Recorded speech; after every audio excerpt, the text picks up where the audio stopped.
Hello friends, स्वागत है आप सभी का देव स्टडी सेंटर पर।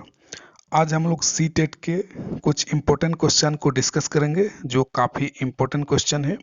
आपको मालूम होगा कि सी टेट में आपका जो पेडागोजी सेक्शन है आपका, जिसको कहते हैं CDP, तो उसमें आपका 30 क्वेश्चन रहता है और 30 क्वेश्चन को स्कोरिंग करना काफ़ी इम्पोर्टेंट रहता है ताकि इजी से आप एग्ज़ाम में 90 मार्क्स स्कोर कर सके। तो CDP ज़्यादा हार्ड नहीं होता है। अगर आप कंसेप्ट को समझ पा रहे हैं तो CDP में आसानी से 28-29 मार्क्स इजी से लाया जा सकता है। तो आज हम लोग एक टॉपिक पर डिस्कस करेंगे, सारा इम्पोर्टेंट क्वेश्चन भाषा एवं विचार पर डिस्कस करेंगे, सारे इम्पोर्टेंट क्वेश्चन को डिस्कस करेंगे। तो अगर आप इस चैनल पर नए हैं तो देव स्टडी सेंटर को सब्सक्राइब करना ना भूलें। तो चलिए आज के क्लास को शुरू करते हैं। तो यहाँ पर आपको स्क्रीन पर दिख रहा होगा कि पहला क्वेश्चन जो है कि एक भाषा में सबसे छोटी इकाई का अर्थ क्या है। तो देखिए, ये काफ़ी इंपॉर्टेंट क्वेश्चन है, आपका कई बार सीटेट एग्जाम में आपका पूछा हुआ है। तो एक भाषा में सबसे छोटी इकाई का अर्थ है आपका, तो एक भाषा में सबसे छोटी इकाई की क्या अर्थ है, तो इसका करेक्ट आंसर होगा आपका फोर नंबर, इसका होगा फोनिम्स। तो भाषा की सबसे छोटी इकाई को उसको आपको फोनिम्स कहा जाता है। तो 4 नंबर इसका आपका करेक्ट आंसर हो गया। बढ़ते हैं अगला क्वेश्चन की तरफ। भाषा, नेक्स्ट क्वेश्चन, भाषा कौशल में सबसे कठिन क्या होता है। तो जो हम लैंग्वेज जो सीखते हैं, लैंग्वेज स्किल में आपका सबसे कठिन क्या होता है? क्या सुनना कठिन होता है, बोलना कठिन होता है, पढ़ना कठिन होता है, या तो लिखना कठिन होता है? तो इसका करेक्ट आंसर आपका 4 नंबर होगा। लिखना, आपका जो राइटिंग होता है वो आपका कठिन होता है, क्योंकि बाकी जो आपका चीज़ें ये आप आसान होता है कि कोई कोई आपका भाषा बोल रहा है तो आपने सुना, फिर सुन के आपको बोलना भी सीख गए, पढ़ना भी आप थोड़ा थोड़ा सीख गए, लेकिन लिखने के टाइम में आपको थोड़ा कठिन होता है, क्योंकि इसको आपको ग्रामेटिकल को भी ध्यान में रखना पड़ता है, शुद्ध शुद्ध लिखना पड़ता है। तो 4 नंबर आपका ये करेक्ट आंसर होगा। नेक्स्ट क्वेश्चन देखते हैं हम लोग, क्वेश्चन नंबर 3। क्वेश्चन नंबर 3 आपको देखिए, सामान्य लोग भाषा को केवल डैश के माध्यम के रूप में पहचानते हैं। तो जो जनरल लोग हैं भाषा को किस रूप में इसको पहचानते हैं, जानते हैं? तो 3 का आपका करेक्ट आंसर को 1 होगा। संप्रेषण के रूप में सामान्य लोग इसको जानते हैं। संप्रेषण मतलब आपका कम्युनिकेशन होता है, कि जो हम लोग बातचीत करते हैं उसी को हम क्या कहेंगे, संप्रेषण कहेंगे। तो 1 नंबर आपका ये करेक्ट आंसर हो गया। नेक्स्ट क्वेश्चन नंबर 4, हमारे संविधान की 8वीं अनुसूची में आपका भाषाओं को भारत की मुख्य भाषाओं के रूप में नामित करता है। तो आपको मालूम है कि भारत का संविधान में आपका जो 8वीं अनुसूची है, आपका 8 जो आपका शेड्यूल है, उसमें कितनी भाषाओं को आपका शामिल किया गया है? तो 4 का आपका करेक्ट आंसर होगा, आपका 4 नंबर होगा, वो आपका 22 भाषाओं को जो है आपका शामिल किया गया है। तो पहले शुरुआत में आपका कम भाषा था, और अभी आपका ये 22 भाषा आपका है। तो 4 का आपका 4 नंबर आपका करेक्ट आंसर होगा। बढ़ते हैं अगला, क्वेश्चन नंबर 5, जब विषय वस्तु का वाक्य बंधारण के आधार पर वर्गीकृत किया जाता है तो वो क्या कहलाता है? तो जब विषय वस्तु को आपका आधार पर वर्गीकृत किया जाता है वो क्या कहलाता है? तो देखिए, इसका करेक्ट आंसर 5 का होगा, 2 नंबर होगा, व्याकरण का वर्गीकरण। तो ग्रामर के आधार पर जो विषय वस्तु को अलग करना, क्लासिफिकेशन करना, तो ये आपका कहलाता है 2 नंबर, व्याकरणिक वर्गीकरण, ग्रामेटिकल क्लासिफिकेशन। तो 2 नंबर आपका ये करेक्ट होगा। नेक्स्ट क्वेश्चन देखते हैं, क्वेश्चन नंबर 6। बच्चे पहला शब्द सबसे अधिक निम्न में से किससे संबंधित होता है? तो देखिए, ये क्वेश्चन भी आपका काफी इंपॉर्टेंट क्वेश्चन है। तो बच्चे जो पहला शब्द सबसे अधिक निम्न में से किससे संबंधित होता है? जो बच्चे जो भाषा बोलते हैं वो इनमें से कौन सा चीज से संबंधित ज्यादा होता है? तो 6 का करेक्ट आंसर आपका 2 नंबर हो, मूर्त वस्तुओं से। तो देखिए, दो, एक मूर्त वस्तु होता है, एक तो अमूर्त वस्तु होता है। मूर्त वस्तु होता है जिसको छू सकता है, टच कर सकता है, उसको हम मूर्त वस्तु कहेंगे। और अमूर्त विचार जो होता है, जिसको हम सिर्फ महसूस जिसको हम ना छू सकते हैं ना उसको महसूस कर सकते हैं। बस कई सारे ऐसे आपका चीज़ें हैं जो अमूर्त में अंदर आपका आते हैं। तो इसका 2 नंबर जैसे मूर्त वस्तु होगा, जैसे आपका किताब हो गया, तो ये एक मूर्त आपका एक चीज़ हो गया जिसको हम छू सकते हैं, टच कर सकते हैं। तो ये सब आपका 2 नंबर इसका करेक्ट आंसर होगा। आगे बढ़ते हैं क्वेश्चन नंबर 7 की तरफ। क्वेश्चन नंबर 7 है, भारतीय समाज के बहुभाषी चरित्र को देखा जाना चाहिए। तो जो बहुभाषी आपका मल्टी लिंग्विज्म है और चरित्र को देखा जाना चाहिए, तो जो बहुभाषा है वो किस तरह से हमारे लिए उपयोगी है या वो क्या है। तो देखिए 7 का जो आपका करेक्ट आंसर होगा वो आपका 2 नंबर, विद्यालय जीवन के संवर्धन के संसाधन के रूप में। तो ये हमें इसे संसाधन के रूप में देखना चाहिए। तो 2 नंबर इसका करेक्ट आंसर होगा, क्योंकि जो बहुभाषिकता है वो संसाधन के रूप में हमें देखना चाहिए। और एनसीएफ आपका एनसीएफ नेशनल करिकुलम फ्रेमवर्क भी आपका जो 2005 है, ये इन्होंने भी आप जो है बहुभाषिकता को एक रिसोर्स के रूप में देखा है। तो आपका ये 2 नंबर आपका ये करेक्ट होगा। बढ़ते हैं अगला क्वेश्चन, क्वेश्चन आगे।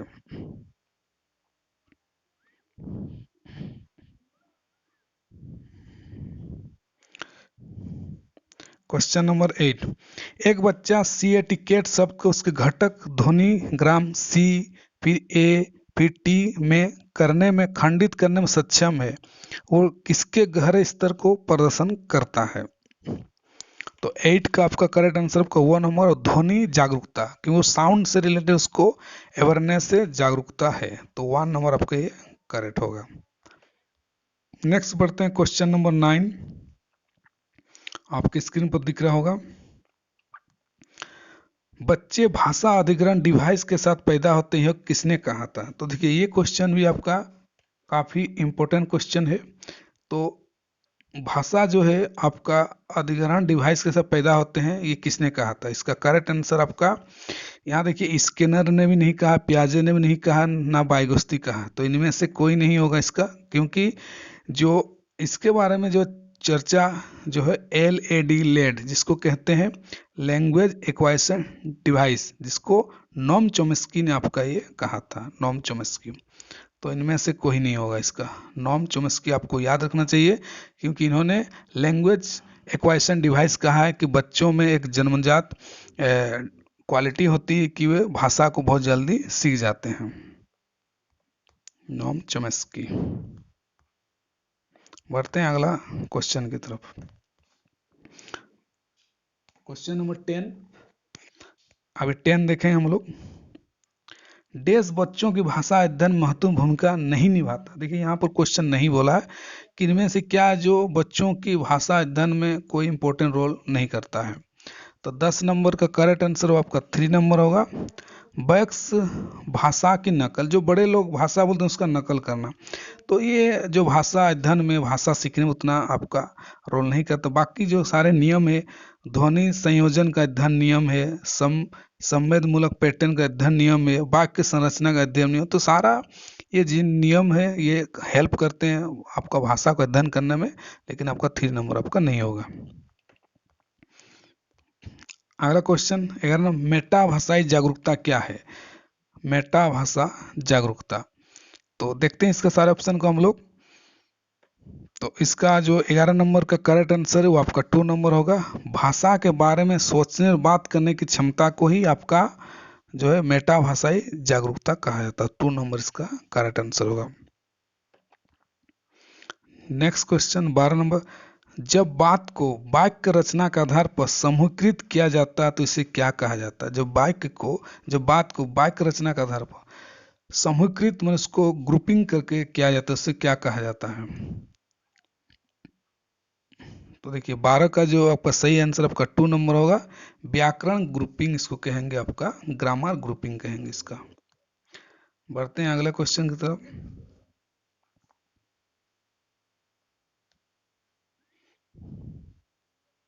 क्वेश्चन नंबर 13, कोई छात्र बोलने की कला कैसे सीखता है, काफ़ी इंपॉर्टेंट क्वेश्चन आपका ये।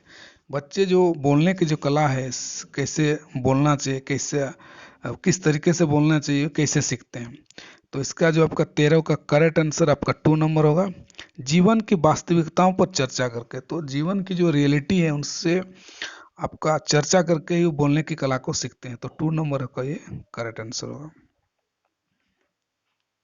बढ़ते हैं अगले क्वेश्चन की तरफ। Question number 14। शिक्षक बच्चों को कौन सा गुण सिखाना चाहते हैं। तो जो टीचर्स पढ़ाते हैं तो उनका क्या आपका ऑब्जेक्टिव होता है बच्चों को सिखाने का, कौन सा गुण वो बच्चों में डेवलप करना चाहते हैं। तो देखिए इसका 14 का जो करेक्ट आंसर है वो आपका 4 नंबर होगा। अवलोकन का गुण विकसित करना चाहते हैं। अवलोकन का गुण मतलब होता है, अवलोकन मतलब होता है, इंग्लिश में इसको कहते हैं ऑब्जर्वेशन। बच्चों में ऑब्जर्वेशन की क्षमता को टीचर डेवलप करना चाहते हैं कि बच्चे किस तरह से, बच्चों में तर्क क्षमता विकास हो, वातावरण से किस तरह से सीखें। तो ये शिक्षक का अल्टीमेट एम होता है कि बच्चे सीखें। तो 4 नंबर आपका ये करेक्ट आंसर होगा। बढ़ते हैं अभी अगला नेक्स्ट क्वेश्चन की तरफ। क्वेश्चन नंबर 15 को देखेंगे अभी हम लोग। बोधगम्य में टेक्स्ट पढ़ने का एक अच्छा तरीका क्या है। तो देखिए बोधगम्य मतलब होता है आपका कंप्रीहेंशन, यहाँ पर होता है कंप्रीहेंशन, जिसको गद्यांश भी आपका कहा जाता है। तो अच्छा तरीका आपका क्या है, अच्छा तरीका पढ़ने का क्या है। तो 15 का आपका करेक्ट आंसर है वो आपका 4 नंबर। टेक्स्ट का जांच कर उसकी व्याख्या मूल्यांकन करना। तो टेक्स्ट का जांच करेंगे, उसकी व्याख्या एवं मूल्यांकन करना, उसका मूल्यांकन को भी देखेंगे हम लोग। तो 4 नंबर आपका ये करेक्ट आंसर होगा। आगे बढ़ते हैं क्वेश्चन नंबर 16 की तरफ। व्याकरण पढ़ना महत्वपूर्ण क्यों है। तो देखिए आपका ग्रामर पढ़ना क्यों इम्पोर्टेंट है। तो शुद्धता के लिए, या आपका करेक्ट है, प्रभाव के लिए, फ्लुएंसी के लिए ग्रामर में नहीं आता, पढ़ने लिखने योग्यता के लिए नहीं है, संगतों कार्यों के लिए नहीं है। तो यहाँ पर जो आपका सही आंसर होगा वो आपका 1 नंबर होगा। शुद्धता के लिए, आपका शुद्धता के लिए मतलब आपका जो करेक्शन और जो है, जो भी ग्रामेटिकल एरर आ रहे हैं, गलती हो रहा है, उसको ग्रामर सीखेंगे तभी हम उसको, भाषा को सही प्रकार कर सकते हैं। 1 नंबर आपका करेक्ट आंसर होगा। Next question, question number 17। चित्र किसी चीज को समझाने में सहायक होता है। चित्र जो है किताबों में जो चित्र रहते हैं चीजों को समझाने में काफी सहायक होता है, हेल्पफुल होता है। तो देखिए इसका जो सही आंसर होगा वो 1 होगा। कलाकार के कौशल को, आपका कलाकार जो है वहाँ के जो है चित्र में जो बता रहा है कि क्या चीजें चित्र में प्रदर्शित कर रहा है, तो उसके स्किल को, कौशल को बताने में सहायक होता है। तो 1 नंबर आपका ये करेक्ट होगा।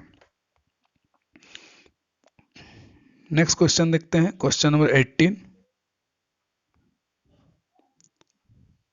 तो 18 नंबर जो है, प्रथम पीढ़ी के शिक्षार्थी सबसे अधिक कठिनाई महसूस करते हैं। तो देखिए फर्स्ट जनरेशन के जो बच्चे हैं, शिक्षार्थी का मतलब यहाँ बच्चे सही है कि जो अपने फैमिली में पहले पीढ़ी के बच्चे हैं जो हैं, अब स्कूल पढ़ने आ रहे हैं, उसके पहले इनके माता पिता ने कभी स्कूल नहीं गया है, तो सबसे अधिक कठिनाई उनको क्या होता है ऐसे बच्चों को जब स्कूल आते हैं। तो देखिए 18 का जो आपका करेक्ट आंसर होगा वो आपका 4 नंबर होगा। पहली भाषा सीखने में उनको, पहली भाषा जो फर्स्ट लैंग्वेज सीखने में काफ़ी दिक्कत होता है। जैसे स्कूल में आते हैं तो फर्स्ट लैंग्वेज उनको, अगर कहें तो जहाँ पर जो स्कूल में पढ़ाया जाता है अगर हिंदी है तो हिंदी, ये सब सीखने में काफ़ी उनको दिक्कत होता है, क्योंकि उनको इस तरह का कभी माहौल मिलता नहीं है। घर में अपने मदर टंग से बात करते हैं, स्कूल आते हैं तो उनको हिंदी या इंग्लिश या अलग लैंग्वेज सीखने में थोड़ा कठिनाई होता है। तो 4 नंबर आपका ये करेक्ट आंसर होगा। Next question 19। भाषाओं को समझना और उपयोग करना बच्चों को सक्षम बनाता है। तो लैंग्वेज को समझना फिर उसका यूज करना बच्चों को सक्षम बनाता है। किन चीज़ों में इसको सक्षम बनाता है। तो देखिए इसका करेक्ट आंसर आपका 3 होगा। परिवेश को अपने आसपास से संबंधित करना। तो आसपास का जो ये परिवेश है वहाँ से बच्चे सीखते हैं और उनका बच्चे अपने लैंग्वेज में उपयोग करते हैं। तो 3 नंबर आपका ये करेक्ट होगा। नेक्स्ट क्वेश्चन देखते हैं 20। किस प्रकार का शिक्षण टीचिंग अर्थ संदर्भ पर जोर देता है ना कि भाषा सीखने में रूपों और पैटर्नों पर। तो शिक्षण और टीचिंग संदर्भ पर आपका कॉन्टेक्स्ट में ज़्यादा जोर देता है ना कि भाषा सीखने में रूपों और पैटर्नों पर। तो 20 नंबर का करेक्ट आंसर आपका 1 नंबर होगा संप्रेषणीय भाषा सीखने। संप्रेषणीय मतलब होता है कम्युनिकेशन लैंग्वेज जो होता है इस पर ज़्यादा आपका ये जोर देता है। 1 नंबर आपका ये करेक्ट आंसर होगा। बढ़ते हैं अगला क्वेश्चन की तरफ। एक भाषा जो हमारे घर स्कूल और सामाजिक परिवेश में संप्रेषण के लिए प्राथमिक रूप से प्रयुक्त होती है वो डैश कहलाती है। तो देखिए ये जो आपका हमारे घर में उपयोग किया जाता है, स्कूलों में, सामाजिक परिवेश में संप्रेषण के लिए, संप्रेषण बातचीत के लिए, आपका कम्युनिकेशन के लिए प्राथमिक रूप से उपयोग किया जाता है, तो वो कौन सा भाषा आपका कहलाता है। तो देखिए इसको जो है आपका 21 का करेक्ट आंसर होगा वो आपका 2 नंबर होगा, वो आपका प्रथम भाषा होगा, फर्स्ट भाषा इसको हम कहेंगे।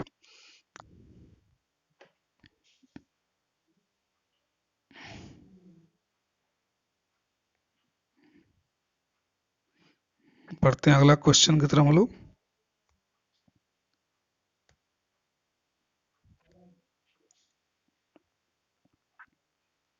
भाषाविदों के लिए निम्नलिखित में कौन सा सर्वाधिक महत्वपूर्ण है। तो जो भाषाविद है इनमें से कौन सा सबसे ज़्यादा इम्पोर्टेंट है आपका भाषा लैंग्वेज सीखने में।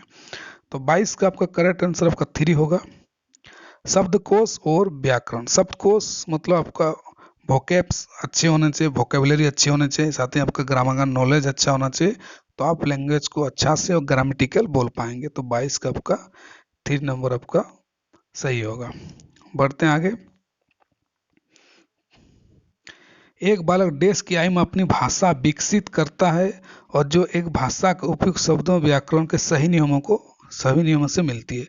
तो कितने वर्ष तक जो है बच्चे जो है भाषा को बहुत अच्छे सीख जाते हैं, बोलना भी शुरू कर देते हैं। तो 23 का जो आपका करेक्ट आंसर होगा वो आपका 1 नंबर होगा 4 वर्ष। तो 4 वर्ष तक जो बच्चे होते हैं वे भाषा का प्रभावी ढंग से बोलना आपका शुरू कर देते हैं। तो 1 नंबर आपका ये करेक्ट होगा। मतलब 3 से 4 तक आते हैं तो बच्चे जो है भाषा का उपयोग करना सही सही सीख जाते हैं। ये भी आपका काफ़ी इंपॉर्टेंट क्वेश्चन है, सीटेट में एग्जाम में पूछा हुआ क्वेश्चन है। भारत के संविधान के अनुच्छेद के डेश के अनुसार देवनागरी लिपि लिखी हिंदी भारत की आपका राजभाषा है।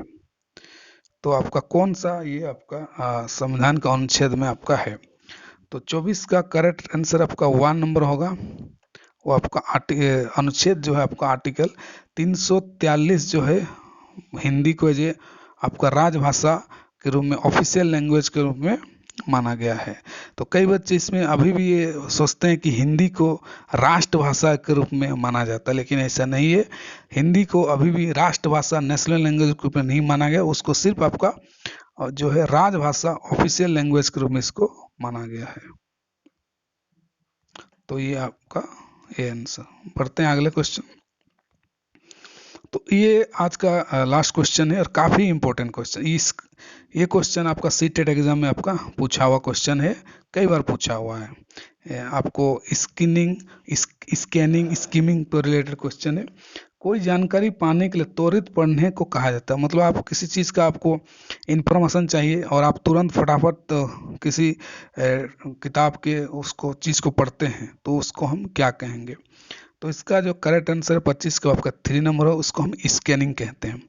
स्कैनिंग में आपका होता है कि विशेष जानकारी प्राप्त करने के लिए शीघ्रता से पढ़ना। तो किसी आपको स्पेशल नॉलेज आपको चाहिए तो उसे हम स्कैनिंग आपका कहते हैं। तो 3 नंबर आपका ये करेक्ट आंसर हो। तो आई होप आपको ये क्लास अच्छा लगा होगा, कंसेप्ट क्लियर होगा। और साथ ही आप मेरा टेलीग्राम चैनल देव स्टडी सेंटर से जुड़ सकते हैं और वहाँ से आपको सीटेट के कई सारे नोट्स आपको मिलेंगे, चाहे आपको सीडीपी का नोट्स हो, साथ ही में आपके हिंदी पेडागोजी के नोट्स हो और कई सारे ऑलरेडी मैंने प्रीवियस ईयर पेपर भी डिस्कस किया है, तो आपके लिए काफ़ी हेल्पफुल होगा, क्योंकि प्रीवियस ईयर पेपर को देखना काफ़ी इंपॉर्टेंट होता है कि किस तरह से क्वेश्चन आपका पूछा जाता है। साथ ही में आप देव स्टडी सेंटर को सब्सक्राइब करना ना भूलें। यूट्यूब में लगातार मैं स्किल का अपडेट देता रहता हूँ। तो मिलते हैं किसी और वीडियो के साथ। Thank you so much.